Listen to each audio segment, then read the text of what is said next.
Hello students, आज हम करने वाले हैं ये वाली जो यूनिट है इसे कंप्लीट। मतलब कि हमारे पास रहे थे 4-5 topics, third law of thermodynamics, residual entropy, absolute entropy और क्लासियस-क्लैपेरॉन इक्वेशन। ये हम आज कंप्लीट कर लेंगे। और स्टूडेंट्स, जब भी मैं वीडियो आपको अपलोड करती हूँ तो मैं आपको बताती हूँ कि डिस्क्रिप्शन बॉक्स जरूर चेक करें, उसमें मैं नोट्स या फिर PDF लिंक कुछ भी जरूर आपको प्रोवाइड करती हूँ। डिस्क्रिप्शन बॉक्स में आपको इस यूनिट के नोट्स मिल जाएंगे, किसी भी वीडियो के नीचे देखेंगे आपको नोट्स मिल जाएंगे। स्टूडेंट्स, स्टार्ट करने से पहले अगर आप मेरे चैनल पे नए हैं या फिर आपने मेरे चैनल को अब तक सब्सक्राइब नहीं किया है तो प्लीज़ पहले सब्सक्राइब कर लीजिए। चलिए करते हैं start. Third law of thermodynamics, according to Nernst theorem, the entropy of any system approach to zero as temperature approach to absolute zero which results in perfect crystalline solid. जैसे कि ये नर्नर-स्टेट theorem ने हमें बताया कि अब किसी भी सिस्टम की एंट्रोपी है वो जीरो को अप्रोच करेगी जब उसका जो टेम्परेचर है उस सिस्टम का वो भी एब्सोल्यूट जीरो होगा। मतलब कि हमारे पास क्या है, एक परफेक्ट क्रिस्टलाइन सॉलिड रिजल्ट में मिलेगा हमें। यही बात हमें थर्ड लॉ ऑफ थर्मोडायनेमिक्स बोलता है कि जब हमारे पास टेम्परेचर अप्रोच करेगा जीरो को तो जो हमारे पास हीट है उस सिस्टम की वो भी हमारे पास कांस्टेंट हो जाएगी, that is equal to zero. Means हमारे पास जो फाइनल हीट है और इनिशियल स्टेट की जो हीट है वो किसके इक्वल होगी, जीरो के। और ये हमारे पास क्या है, कांस्टेंट होगी। मतलब कहने का मतलब है there is no change in heat at constant pressure. जब हमारे पास क्या है, टेम्परेचर अप्रोच करेगा जीरो को। नेक्स्ट हमारे पास है डिटर्मिनेशन ऑफ एब्सोल्यूट एंट्रोपी। जो हमने एब्सोल्यूट एंट्रोपी की बात की है, जो अप्रोच करे जीरो को, उसे हम कैसे निकाल सकते हैं। As we know that entropy हमारे पास क्या होती है, ये हमारे पास चेंज इन हीट बाय में टेम्परेचर होती है। Assume that this condition is hold at constant pressure. इसे अज्यूम कर लीजिए कि ये हमारे पास क्या है, एट कांस्टेंट प्रेशर पे हो रही है। एट कांस्टेंट प्रेशर पे हो रही है तो इसे हम क्या मान सकते हैं, एट कांस्टेंट प्रेशर को हम कैसे शो करते हैं, ब्रैकेट के बाहर हम प्रेशर लिख देते हैं ताकि हमें मतलब शो हो जाए कि ये क्या है, एट कांस्टेंट प्रेशर पे है। ठीक है, इसे हम ऐसे लिख सकते हैं। नेक्स्ट, अगर हम इस इक्वेशन को डेल्टा टी से मतलब करली टी से हम डिवाइड कर दें, पार्शियल चेंज इन टेम्परेचर से दोनों साइड हम डिवाइड कर दें तो हमारे पास क्या आएगा, करली एस बाय में करली टी एट कांस्टेंट प्रेशर पे, करली क्यू बाय में करली टी एट कांस्टेंट प्रेशर पे, मल्टीप्लाई में हमारे पास 1 बाय में टी आ गया। ठीक है, ये हमारे पास क्या होता है, हमें पता है ये हमारे पास होती है heat change with respect to temperature at constant pressure. इसे हम CP से डिनोट करते हैं। अगर हम दोनों साइड इंटीग्रेशन करवा दें, दोनों साइड जब हम इंटीग्रेशन करवाएंगे तो हमारे पास क्या आएगा, जीरो से लेकर S तक लिमिट पुट की है, जीरो से लेकर T तक हमने क्या है लिमिट पुट किया है। और जो CP है वो हमारे पास कांस्टेंट है, कांस्टेंट प्रेशर पे जो हीट होती है वो है, तो ये तो हम बाहर ही रखेंगे। तो ये हमारे पास क्या हो जाएगा, 1 बाय में T dt। अब अगर हमारे पास इंटीग्रेशन कर दें हम जीरो टू S, तो हमारे पास इंटीग्रेशन क्या होगा, यहाँ पे इंटीग्रेशन क्या होगा, S से जीरो से S तक लिमिट जाएगी, ये होगा एंट्रोपी का। तो हमारे पास ये क्या बच गया, S माइनस जीरो, जीरो तो हमने कट ही कर दिया, यहाँ पे क्या बच गया, S इक्वल्स टू हमारे पास इसका इंटीग्रेशन करेंगे तो CP तो बाहर रह जाएगा और यहाँ पे क्या हो जाएगा, log T अप्रोच करेगा जो जीरो टू T। मतलब कि हमारे पास लिमिट जीरो टू T, ये हम पुट भी कर सकते हैं। अगर पुट करेंगे तो क्या होगा, नेचुरल लॉग T माइनस में natural log zero. Natural log zero कितना होता है, इन्फिनिटी होता है। CP नेचुरल लॉग T, ये हमारे पास क्या हो जाएगी, इन्फिनिटी। तो इस टर्म को हम ऐसे नहीं लिख सकते हैं, इसलिए हमने सीधा ही पुट कर दिया इसे। ये हमारे पास क्या है, एब्सोल्यूट एंट्रोपी। नेक्स्ट हमारा टॉपिक है रेजिडुअल एंट्रोपी। रेजिडुअल एंट्रोपी कौन सी एंट्रोपी होती है, देखिए थर्ड लॉ हमें क्या बोलता है, according to third law of thermodynamics, in a perfect crystalline solid entropy approaches to zero as temperature approach to absolute zero. हमें थर्ड लॉ क्या बोलता है कि किसी भी परफेक्ट क्रिस्टलाइन सॉलिड की अगर हम बात करें तो एंट्रोपी उसमें अप्रोच करे जीरो को, जो हमारे पास टेम्परेचर है वो जीरो को अप्रोच करता है। लेकिन ऐसा नहीं होता है। जैसे कि एग्जांपल देखिए, for example in case of carbon monoxide और nitrous oxide the entropy at absolute zero has some negligible value, like in case of carbon monoxide we have the value S equal to minus 3.3 kilojoule per mole, which shows that this entropy present in that system and known as residual entropy। कहने का मतलब क्या है कि हमारे पास जब हम बात करते हैं कि किसी भी क्रिस्टलाइन सॉलिड के अंदर एंट्रोपी हमारे पास अप्रोच करती है जीरो को, मतलब एंट्रोपी जीरो के इक्वल होती है। लेकिन अगर हम इन दोनों की बात करें, इन जैसे क्रिस्टलाइन सॉलिड्स की अगर हम बात करें तो इनमें हमारे पास कुछ एंट्रोपी रहती है। जैसे कार्बन मोनोऑक्साइड के केस में हमारे पास एंट्रोपी इतनी रहती है, तो इस एंट्रोपी को हम बोलते हैं रेजिडुअल एंट्रोपी। ठीक है, इस एंट्रोपी को हम बोलते हैं रेजिडुअल एंट्रोपी। और इसे हम कैसे डिफाइन कर सकते हैं? हम इसे ऐसे भी डिफाइन कर सकते हैं कि in short, at absolute zero and any perfect crystalline solid has a negligible amount of entropy which is known as residual entropy. कि किसी भी परफेक्ट क्रिस्टलाइन सॉलिड के अंदर हमारे पास कुछ न कुछ नेग्लिजिबल अमाउंट की एंट्रोपी रहती है, जिसे हम रेजिडुअल एंट्रोपी बोलते हैं। अभी हमने एक्सप्रेशन निकाला था कि इसका एब्सोल्यूट एंट्रोपी का, जो हमारे पास क्या था, देखिए ये हमारे पास ऐसे था, S equal to CP natural log T 0 to T। ये हमारे पास इंटीग्रेशन के बाद आया था, लेकिन इंटीग्रेशन से पहले हम रखें तो पहला पॉइंट हमारे पास ये था, S equal to 0 to T CP D natural log T, यही था। तो इसे हम क्या है, ऐसे ही रख लेते हैं। अब हम क्या करते हैं, देखिए हम इस लिमिट को ऐसे निकाल सकते हैं। देखिए मान लीजिए हमारे पास कोई लिमिट है 0 टू 2, ठीक है।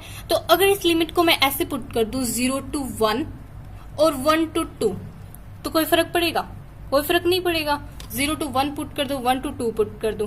वैसे ही 0 टू T हमारे पास लिमिट है, ठीक है। 0 टू T हमारे पास लिमिट है, इसको मैं क्या है 0 टू T स्टार ले रही हूं और बाद में T स्टार से T ले रही हूं। कोई दिक्कत नहीं होगी।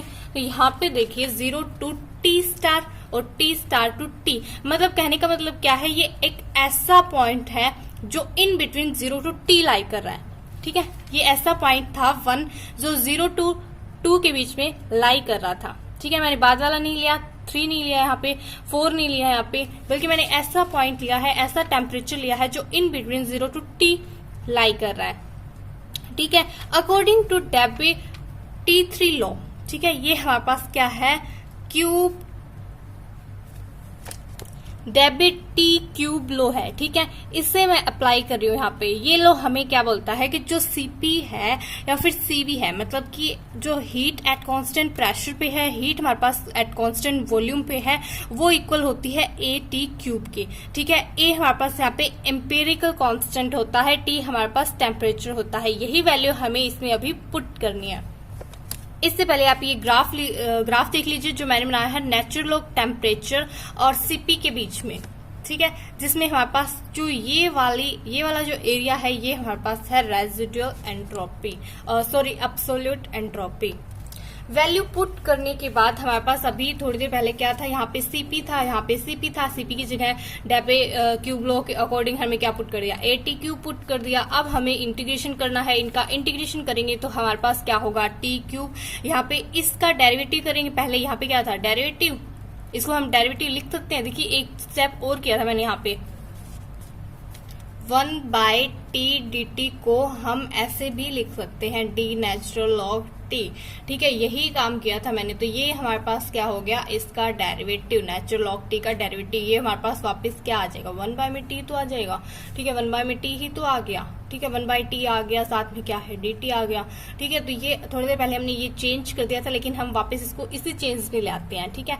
इसी चेंज में ले आएंगे तो हमारे पास क्या हो जाएगा, जो T क्यूब था उससे एक T कैंसिल आउट हो जाएगा, 1 बाय में T dt आएगा, तो ये हमारे पास क्या है T स्क्वायर हो गया, सेम हमारे पास T स्क्वायर हो गया, dt हो गया।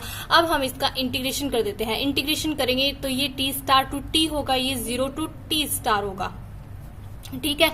तो ये किसके इक्वल हो गया, हमारे पास इंटीग्रेशन क्या होता है, जैसे अगर हम एक्स स्क्वायर का इंटीग्रेशन कराएं तो वो क्या होता है हमारे पास एक्स क्यूब बाय में 3, ठीक है। मतलब एक पावर ऐड हो जाती है, एक्स स्क्वायर इसमें एक पावर ऐड होगी, वही हमारे पास नंबर 2 + 1 नीचे आ जाता है, तो एक्स क्यूब बाय में 3 हो जाता है। सेम हमारे पास टी स्क्वायर का जब हम इंटीग्रेशन करेंगे तो वो क्या होगा, टी क्यूब बाय में 3। लिमिट कहाँ से कहाँ तक है, 0 टू टी स्टार है, तो टी स्टार हमारे पास क्या है, पुट करेंगे तो A T star cube by में 3 आ गया। प्लस में हमारे पास इसका इंटीग्रेशन करेंगे, सेम यही होगा, टी क्यूब बाय में 3।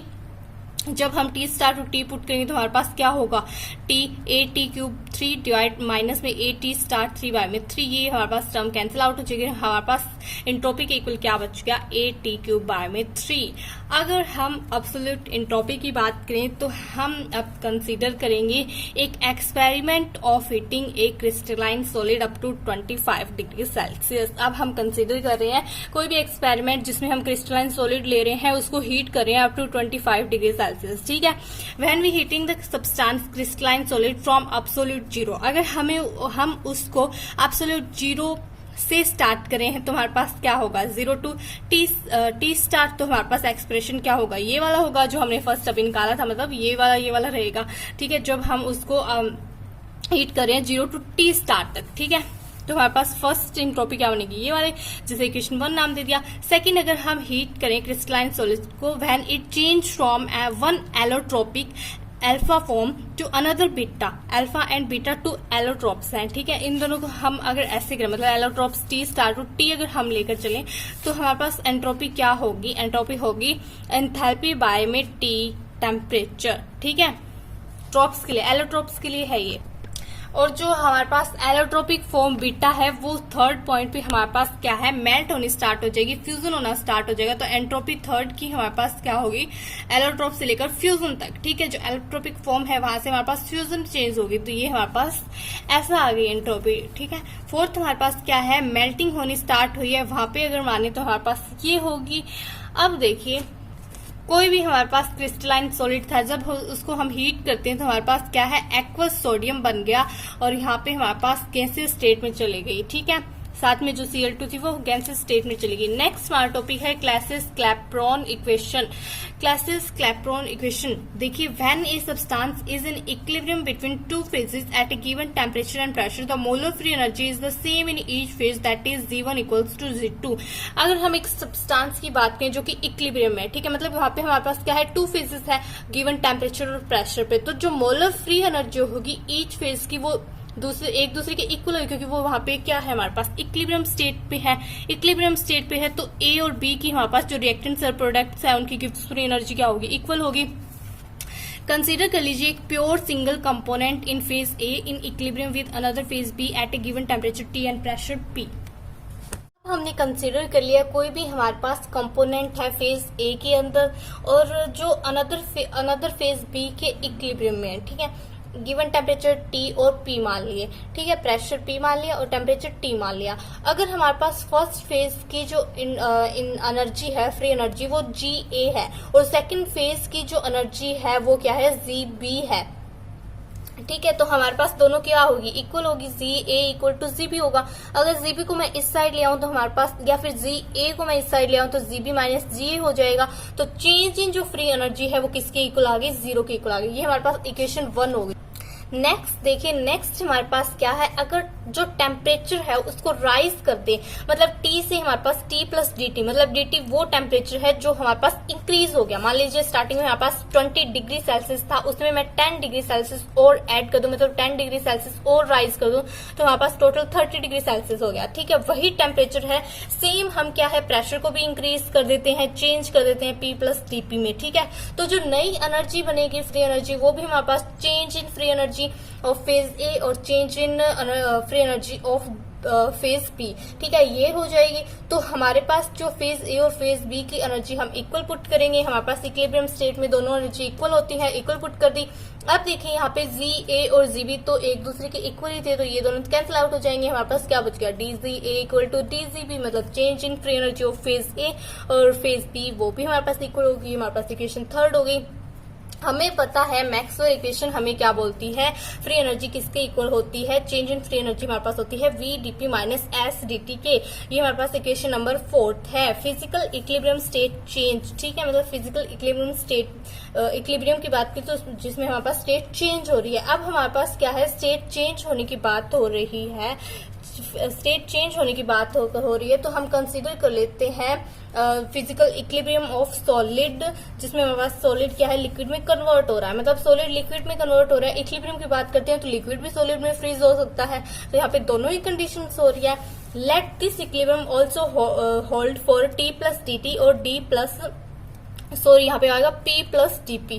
ठीक है, इसलिए ये गुड होल्ड हो रहा है। तो फॉर फेज ए के लिए हमारे पास फ्री एनर्जी क्या होगी, ये होगी, यही होगी V1 dp माइनस में S1 dt। सेकंड के लिए अगर हम माने तो dz1 equal to V2 dp minus में S2 dt। तो ये हमारे पास क्या है, दो इक्वेशंस बन गई।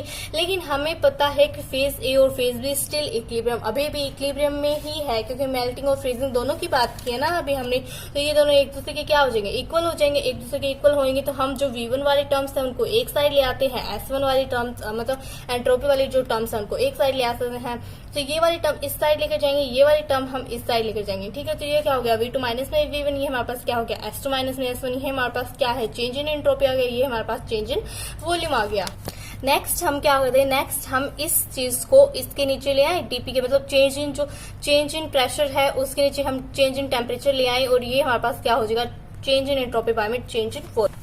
देखिए नेक्स्ट हमने यही तो किया है, यही किया है सेम। अब देखिए नेक्स्ट पॉइंट हमारा क्या होगा, एज इन फिजिकल इक्विलिब्रियम हमें पता है एंट्रोपी किसके इक्वल होती है, इसके इक्वल होती है, और ये हमारे पास किसके इक्वल होती है, किसके इक्वल होती है, हमारे पास एंथैल्पी के इक्वल होती है।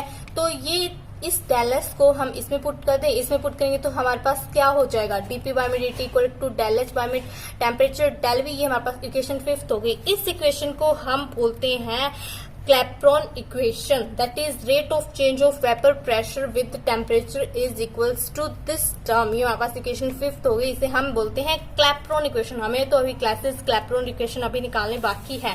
नेक्स्ट हम देखेंगे फॉर मेल्टिंग के लिए। पहले हमने किस लिए देखा था, फ्रीजिंग के लिए देख लिया था। अब हम मेल्टिंग के लिए देखेंगे। मेल्टिंग की बात करेंगे तो हमारे पास क्या है, dp बाय में dt डेल एच बाय में t VL माइनस में VS। मतलब हमने यहाँ पे चेंज इन किसका चेंज देखा है, लिक्विड टू हमें सॉलिड जाना है, लिक्विड टू सॉलिड जाना है, मतलब फ्रीजिंग मेल्टिंग देखना है।